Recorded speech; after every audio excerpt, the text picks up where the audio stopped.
북한이 심각한 경제난 속에서 미국이 요구하는 비핵화 협상에 선을 긋는 핵무력 정책의 법제화라는 공세적인 조치를 취했습니다. 미국과의 갈등이 장기화하는 중국과 또 러시아와의 대미 공동전선을 배경으로 강경 행보에 나서고 있다는 분석입니다. 조상진 기자가 보도합니다.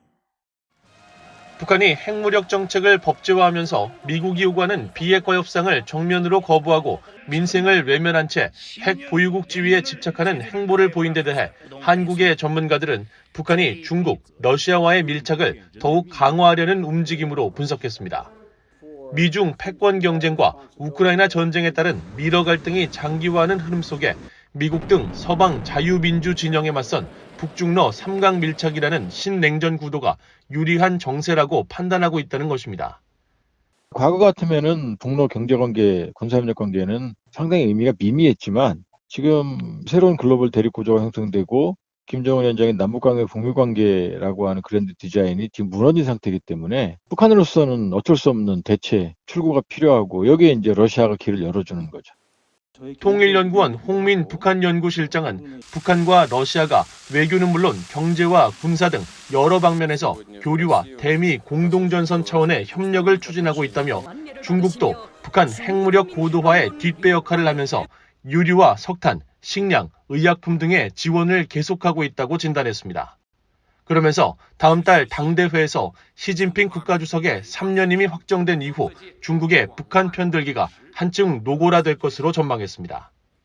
당대회 이후에 시진핑의 대외 정책이 확고하게 이제 제시되는 거에 따라서 대미 태도가 상당히 공세적으로 그리고 강경하게 변화될 가능성도 있어요. 그런 만약에 태도가 이제 전면화될 경우에는 북한과 관련한 태도에 있어서도 북한의 이해를 좀 더 많이 대변하고 북한에 대한 안전을 제공하는 측면에서는 중국이 좀 더 적극적인 가능성이 높다라는 거고요.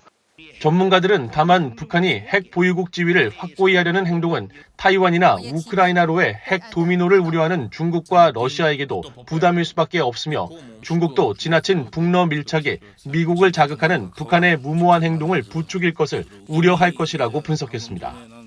북러 간의 관계는 그 어느 때보다 단단해질 겁니다. 한반도의 현상 변경이나 어떤 새로운 시도를 하는 것을 사실은 중국은 견제하려고 할 겁니다. 특히 북한이 어떤 현상 변경을 할 수 있는 역량을 갖게 되는 것은 중국이 원치 않습니다. 그렇지만 서로 또 외향적으로는 대단히 우호적이고 전략적으로 서로 협력하는 모습을 띄어야 되고 내적으로는 서로 그 미묘한 역학관계가 존재합니다. 전문가들은 중국과 러시아는 이미 북한의 비핵화가 비현실적이라고 판단하고 미국과의 갈등 구조 장기화 국면에서 북한의 핵무장을 자신들에게 유리하게 활용하려 할 것이라고 진단했습니다.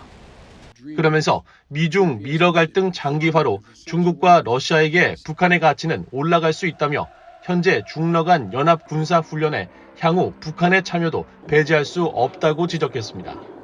BOA 뉴스 조상진입니다.